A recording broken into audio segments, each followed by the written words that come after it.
Amados, dando então continuação à nossa série de mensagens no Sermão do Monte, hoje nós teremos Vivendo as Bem-aventuranças, a parte 3, vamos encerrar aí essa parte das bem-aventuranças. Vamos então falar sobre as duas últimas. Nós já falamos de 6, faltam 2, são 8 o total delas. Então abra comigo lá em Mateus capítulo 5, nós vamos ler desde o versículo 1 e vamos até o versículo 12, contemplando todas as bem-aventuranças. Mateus capítulo 5, só trazendo aí enquanto os irmãos abrem a palavra, trazendo ali o significado do que é o bem-aventurado, lembrando, bem-aventurado, aquela pessoa feliz, aquela pessoa próspera, aquela pessoa realmente muito alegre, muito feliz. E a gente fez as 6 primeiras, nós falamos do pobre de espírito, aquele que busca a sua plena dependência em Deus.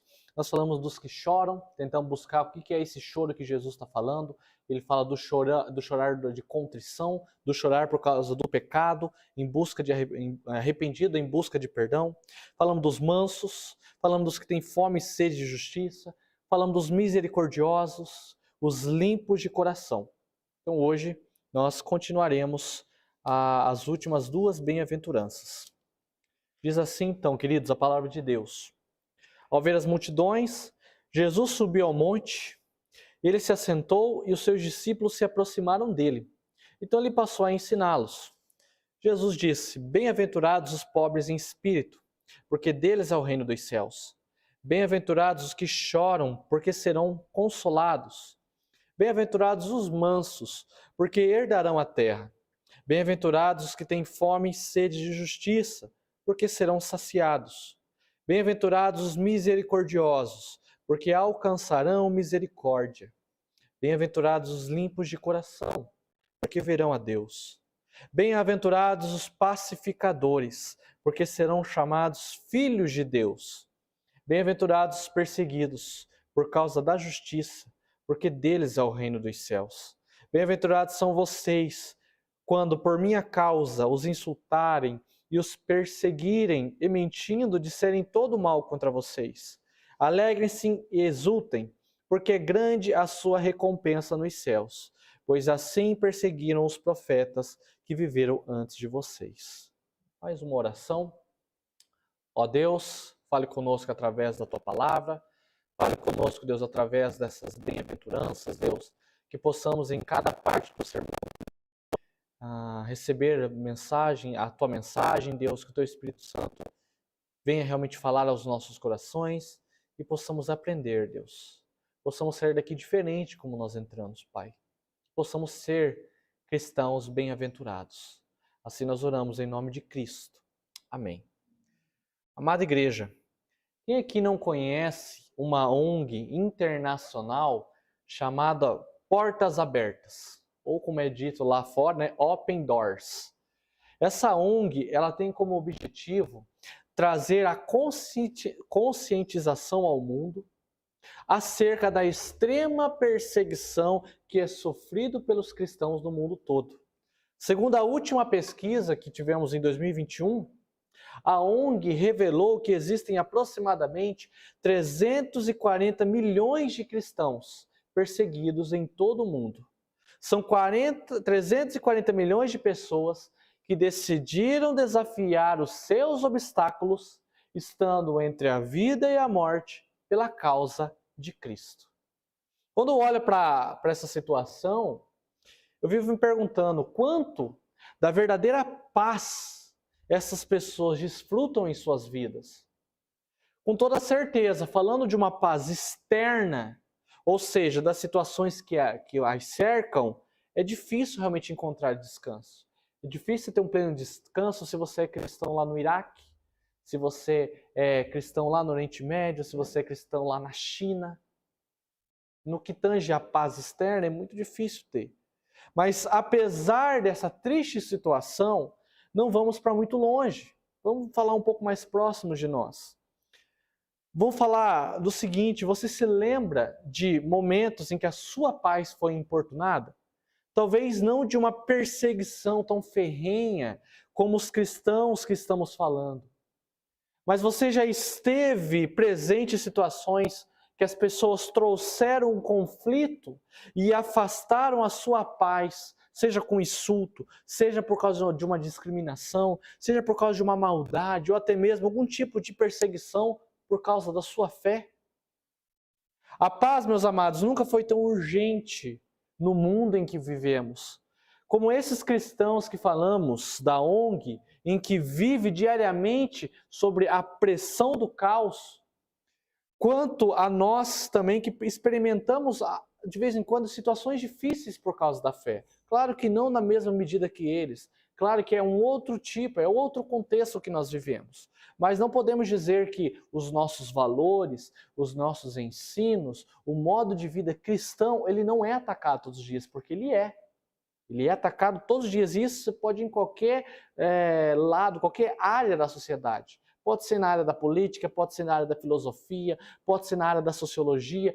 Toda área, de alguma forma, ela vai atacar a fé, menosprezando o nosso modo de vida, menosprezando a mensagem que a gente leva e menosprezando os nossos valores. A ausência de paz no mundo, ela só pode ter um nome: pecado. Infelizmente, enquanto o pecado estiver no mundo, a maldade estará no mundo. Guerras acontecerão, lutas, violência, morte, sempre vai estar presente. E não indo muito longe, vamos falar do nosso dia a dia, sempre tem conflitos. Muitos motivos aparecerão no seu dia a dia, no trabalho, na casa, até mesmo aqui dentro da igreja, para que você inicie uma briga, para que haja contenda, para que haja realmente algum conflito. Mas como você se portará diante disso? Essa é a pergunta que eu já começo a instigar o seu coração. Como você se portará diante dos conflitos? Nessas duas últimas bem-aventuranças, meus amados, Cristo transmite uma mensagem muito importante para nós. Como sabemos que o Sermão do Monte, ele é um discurso que trata de questões éticas e princípios da conduta do reino, nesses 3 últimos versículos há uma relação apontada por Cristo entre a conduta do cristão com a paz. Veja que no versículo 9, Cristo aponta uma bem-aventurança para aqueles que promovem a paz, os pacificadores. E nos 2 últimos versículos, Cristo já aponta uma bem-aventurança pelo qual a paz é retirada. É retirada por causa do seu nome. Seja pela perseguição por causa da justiça, ou seja a perseguição por causa do nome de Cristo. Mas vendo o cenário que o mundo se encontra, onde encontramos a paz em um mundo infestado de conflito? E o que devemos fazer para cooperar com a paz, para o crescimento da paz nesse mundo? Nessa manhã nós responderemos essas questões embasadas naquilo que Cristo falou nessas 2 últimas bem-aventuranças, nesses 3 últimos versículos, para nos ensinar que nós somos agentes da paz e que descansamos na paz que é recebida pelo Senhor, até mesmo em momentos de perseguição, até mesmo em momentos em que a sua fé está sendo provada. Por isso que o tema de hoje é Vivendo as Bem-aventuranças, parte 3. Hoje a gente encerra essas bem-aventuranças. Nós teremos 2 pontos hoje. Eu sei que você não está acostumado com um sermão de 2 pontos. Eu recentemente fiz um de 4, o pessoal me assustou. Agora eu vou fazer um de 2. Eu sei que a gente está acostumado com 3. Mas hoje é 2 pontos porque são 2 bem-aventuranças. Há uma briga entre os intérpretes que o versículo 11 é uma bem-aventurança e o 10 é outra. Né? Há o pessoal que fala que são 9, mas não são 8, mas a grande maioria, e eu parto dessa linha de princípio, que é 8.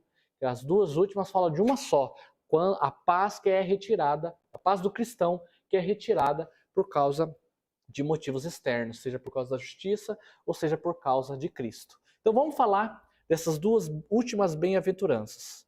Queridos, o que a gente aprende então? No versículo 9, bem-aventurados pacificadores, porque serão chamados filhos de Deus. Aqui nós aprendemos que nas bem-aventuranças nós somos agentes da paz. É bem interessante a gente falar isso dentro do contexto que teve lá em Brasília. Não vou entrar no mérito político porque eu não uso o púlpito para falar de política. Mas, gente, cristão é provedor da paz. Ele é agente da paz, não de brigas, não de sair quebrando as coisas, não de fazendo barbáries. Cristão é agente da paz. E a gente vai desenvolver isso aqui nessa bem-aventurança. O que é ser pacificador? O conceito é muito interessante. Quando a gente vai para o significado da palavra pacificador, ele quer dizer aquele que restabelece a harmonia. Aquele que restabelece a harmonia. Interessante esse conceito porque é exatamente o que Cristo quer trazer. Os cristãos são aqueles que trazem a paz em um lugar em que não há. Por que é interessante? Porque tem muita gente que confunde o ser pacífico com não fazer nada. Quem aqui já não fala assim, nossa, aquela pessoa é muito pacífica, ela não tem boca para nada. Aquela pessoa é muito pacífica, ela nunca está metida numa briga, ela nunca quer nada. Não é necessariamente essa a ideia de pacificador, né, que Cristo está trazendo. Não está trazendo aquele que vai para brigar, aquele que vai para quebrar tudo, mas aquele que vai com sabedoria, com palavra, aquele que não fica omisso. Ele vai, ele fala, mas ele fala de um modo pacífico, ele vai com a intenção de trazer a harmonia que foi tirada. Às vezes há uma ação ativa do cristão para harmonizar o local, os conflitos. Nem sempre o pacificador é sinônimo de neutralidade. Nós podemos então dividir esse sentido de paz em dois sentidos: a paz externa e a paz interna. Vamos falar primeiro da externa, que foi algo que eu já abordei com aqueles cristãos que são perseguidos. A paz externa é quando aquela harmonia que é tirada de você, que está próximo de você. Quando essa harmonia ela desequilibra, quando as pessoas começam a brigar, quando as pessoas começam a ter contendas, quando vemos guerras, por exemplo, né, onde você tem um lado por interesse ou por vingança, por justiça, que eles entendem ser justiça, interrompe e promove guerras, e promove conflitos.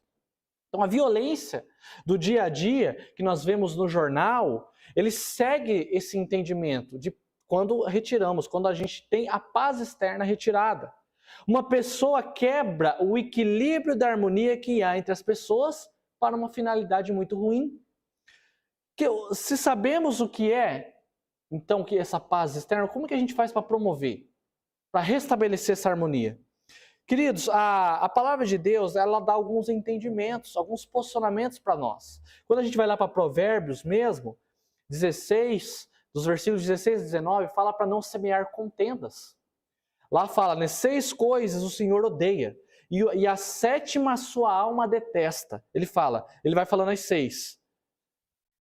Olho cheio de orgulho, língua mentirosa, mãos que derramam sangue inocente, coração que faz planos perversos, pés que se apressam a fazer o mal, testemunha falsa que profere mentiras, e a última, que é a que Deus mais odeia, o que semeia discórdia entre irmãos. Então a gente percebe que a palavra de Deus, ele vai indicar, não semeie discórdia. Vá, se há algum conflito, vá com a mensagem de paz, vai com sabedoria, não faça com que aquele desequilíbrio, aquele conflito permaneça, mas vá com sabedoria, não vá na voadora, não vá quebrando tudo, que só vai piorar ainda mais todo o contexto. A palavra de Deus também fala, não alimentar a soberba. Quantos conflitos existem no mundo? Porque alguém está sendo muito soberbo. Porque um grupo de pessoas está sendo muito soberbos. Estão pensando somente no interesse deles. É claro que enquanto existir pessoas que estão na base de ser soberbo, de exercendo realmente os seus interesses, é óbvio que vai haver conflito. É óbvio que vai haver guerra. E o cristão, ele atua nessa área, nesse contexto, para derrubar a soberba. Então, se o cristão ele tem que ser um pacificador e ele acaba sendo soberbo, ele vai conseguir trazer a paz?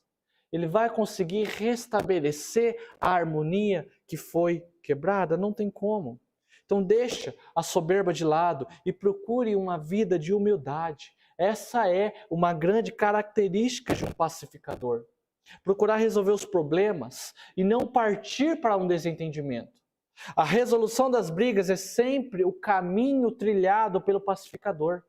Apesar de algumas situações proporcionarem algumas explosões imediatas, porque eu estou falando aqui, mas eu sei que às vezes não vamos ver na prática, a gente às vezes não tem sangue de barata, a gente acaba explodindo, a gente acaba de imediato. O que eu falo aqui é algo que tem que ser alimentado no nosso coração, uma mensagem que tem que estar em nós a todo momento, quando a raiva vai explodir. Quando a vontade de se enfiar no meio da briga e sair quebrando tudo também, é necessário ouvir antes de falar, responder na hora calma, ignorar certas coisas, ou respirar fundo. Sabe aquele ditado de você contar até 10? Você respira e conta até 10? Tem pessoas que precisam contar até 100 às vezes. Mas é o melhor exercício que você precisa. Você vai, respira, conta até 10. E aí você ora ao Senhor, busca, fala, Deus, eu estou explodindo de raiva. Eu sei que para eu ser bem-aventurado, eu preciso ser um pacificador, mas nesse contexto eu não quero ser pacificador, eu quero ir lá para quebrar tudo, eu quero brigar. E Cristo nos apresenta que não é bem assim um caminho que deve ser tomado pelo cristão. Essa não é a ética do reino de Deus. É ser aquele que promove a paz, aquele que traz a harmonia onde ela deixou de existir. Exercer a prática do perdão. O perdão, às vezes, pode ser o maior remédio para a paz e para a pessoa que liberou o perdão também. Através dele é deixado de lado aquilo que proporcionava ou iria proporcionar um grande conflito. Essa é outra característica de um pacificador, conceder perdões. A paz, além da externa, a outra que a gente fala é a paz interna. O que seria essa? É aquela que está vinculada da harmonia, que está dentro de si mesmo. Sabe quando a pessoa, dentro dela, ela até pode promover a paz, né, de vez em quando, externamente, mas dentro dela está o caos. Dentro dela está cheio de conflito, ela está extremamente confusa. É essencial para a vida de um pacificador tentar trazer a paz, né, procurar a paz que restabeleça a harmonia dentro dela, para que não haja mais confusão, para que não haja talvez um desequilíbrio tão alto de algumas emoções, que vá atrapalhar até mesmo a vida dela cristã como um todo. E aonde a gente pode encontrar isso? Paulo fala, lá no capítulo 4, versículo 7, a paz que excede todo o entendimento guardará os vossos corações e os vossos pensamentos em Cristo Jesus. Em outras palavras, isso aí não tem muito segredo.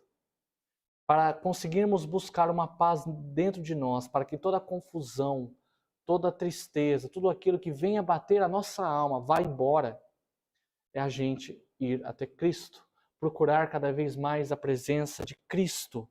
É o que Paulo fala. Ele vai guardar os corações, Cristo vai guardar os nossos pensamentos, Ele vai trazer essa paz que excede todo o entendimento.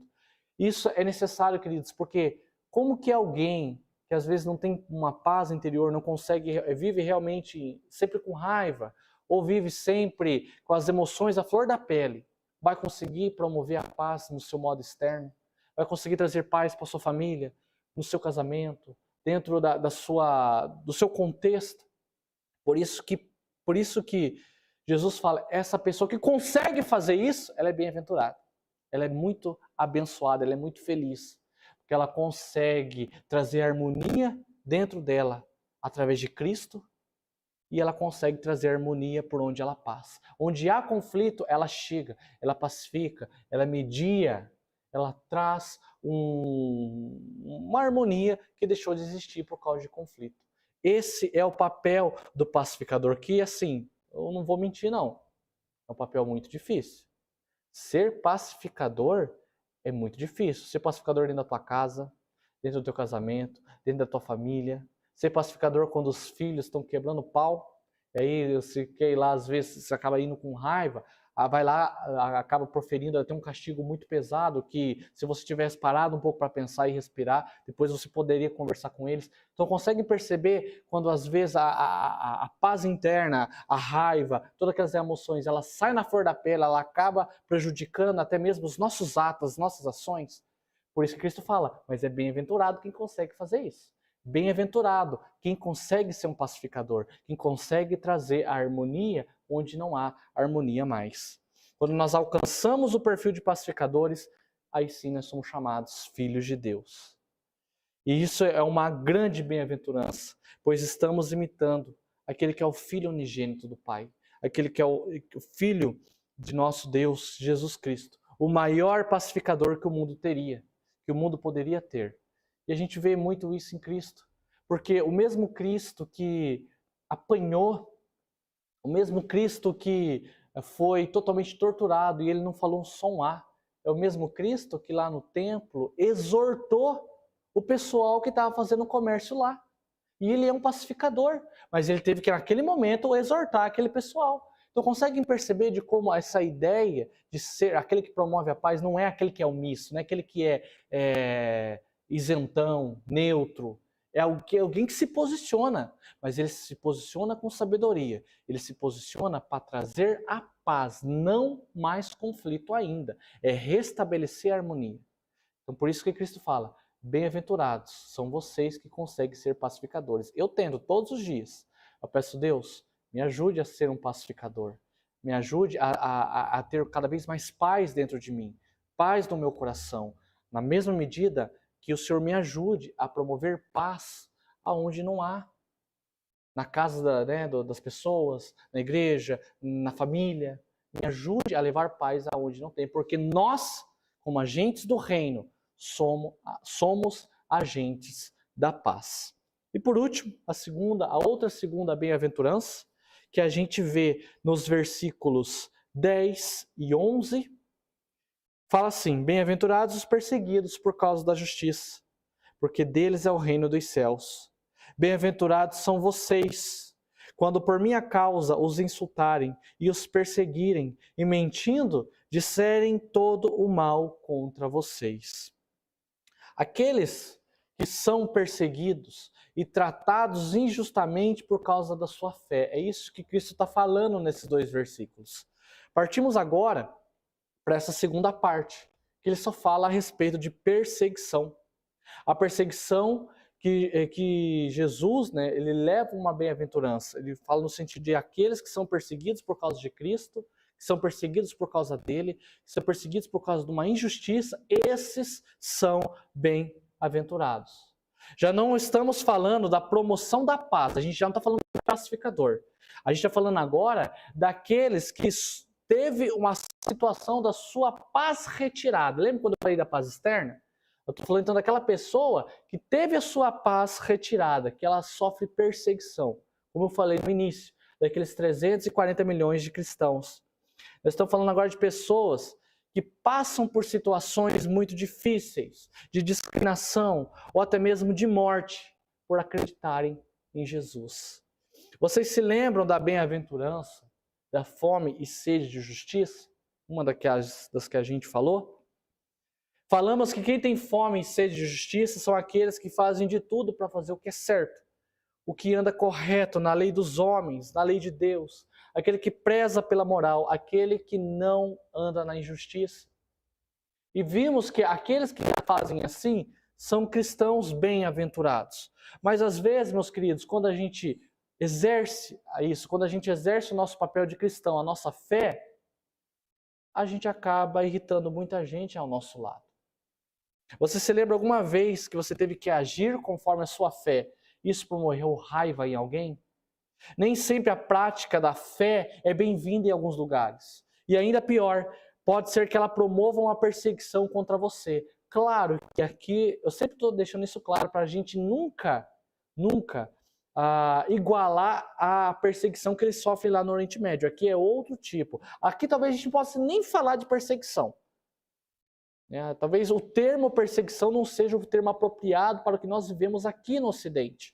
Mas não podemos dizer que os nossos valores não são atacados, que a nossa fé não é atacada, porque ela é. Sabe qual é um dos motivos pelo qual há o grande aumento de perseguidos de cristãos no mundo? É porque há um aumento de conversão. Quanto mais convertidos há, mais pessoas são perseguidas, mais cristãos são perseguidos. Mas com a perseguição desses cristãos, parece que eu fico isso abismado quando eu começo a ver relatórios de Oriente Médio, relatórios desses lugares em que há cristão, porque a igreja lá está sendo perseguida, mas a igreja cresce cada vez mais. cresce no fundo de um quintal, cresce debaixo de dentro de uma caverna, cresce num porão de alguma pessoa. Eles fazem ali um culto, às vezes de 10 minutinhos, só para alguém ler a palavra. Às vezes não tem nem Bíblia, às vezes eles têm uma Bíblia para 10 famílias e eles ficam revezando. Dentro de um contexto assim, a igreja cresce e cresce e cresce. Porque é o agir do Senhor. A igreja sempre vai crescer, não importa em qual contexto ela esteja, porque é a mão do Senhor que está sobre ela. Amados, a igreja cristã cresce, sofre e sempre sofreu perseguição por causa da fé. Como até mesmo o apóstolo Paulo disse, que o que nós acreditamos é loucura para o mundo. Com certeza essa loucura vai incomodar muita gente. Mas nesse versículo Cristo anuncia que esses que são bem-aventurados, que vai ter uma recompensa no céu. Uma grande pergunta aos nossos corações: o quanto estamos amando a Cristo é o mesmo do quanto estou disposto a ser perseguido ou discriminado por falar dele? Hoje nós vivemos num contexto tranquilo, mas digamos, tomara que isso não aconteça, mas digamos que daqui a alguns anos, alguma coisa aconteça que a igreja cristã acabe sendo perseguida no Brasil. O quanto você está disposto a morrer por Cristo, a pregar, a falar, a apontar a sua fé? Isso tudo são perguntas que devem ser levadas ao nosso coração para medir a nossa fé. Por isso que esse segundo ponto é que na bem-aventurança a perseguição é o que mede a nossa lealdade à fé. Isso não quer dizer que então, a gente precisa de uma perseguição para termos uma fé medida. Não. Mas e se ela vier? Quanto que você está disposto a morrer por Jesus Cristo? Jesus fala, assim como os profetas que viveram antes de vocês. Ele fala no último versículo. Alegre-se e exultem, porque é grande a sua recompensa nos céus, pois assim perseguiram os profetas que viveram antes de vocês. O que aqueles profetas estavam fazendo e continuavam a fazer? Anunciar a palavra, serem fiéis ao Deus que eles tinham. Às vezes tinha choro, às vezes tinha um desabafo, mas sempre estiveram com os corações convictos no Senhor. E hoje certamente desfrutam de uma paz indiscutível, a paz da eternidade. Mantenha-se na fé, meu irmão e minha irmã. Continue em Cristo, mesmo em perseguição, mesmo quando a harmonia é desequilibrada, mesmo quando você está no meio de um conflito muito grande, seja internamente, seja externamente, continue em Cristo, permaneça nele. Se você passar por sofrimento por causa de Cristo algum dia, eu sei que é meio estranho falar isso, mas sofra feliz. Sofra feliz porque você é salvo, porque você já tem um lugar destinado, esse lugar que acabou sendo destinado através do sangue do Cordeiro, que morreu de forma imerecida. Ele não precisava morrer, mas ele morreu. E ele disse, no mundo nós teremos aflições, no mundo a gente vai ter tribulação, mas tem de bom ânimo, eu venci o mundo. Quando nós estamos nele, nós conseguimos vencer as nossas tribulações. Nós conseguimos passar pelos nossos sofrimentos, pelas nossas perseguições, pelas nossas contendas e sermos pacificadores e termos paz de espírito, porque estamos no nosso refúgio, que é o nosso Salvador. E a maior recompensa você já tem, a salvação em Cristo Jesus. Que Deus nos abençoe e possamos aprender muito no dia a dia com esses dois pontos, com todas as bem-aventuranças. Possamos ser felizes, prósperos, com essas 8 bem-aventuranças, que, como eu falei, não é todos. Os 8 é o que configura o cristão, que não é difícil. Quer dizer, perdão, que não é fácil, é difícil. Mas a partir da hora que a gente consegue, é o que Cristo está falando. Olha, você é bem-aventurado, você é feliz, porque é pacificador, porque é pobre de espírito, porque é manso, porque é misericordioso e assim todas as demais. Que Deus nos abençoe e Ele nos ajude, que o Evangelho nos ajude a sermos bem-aventurados. Amém?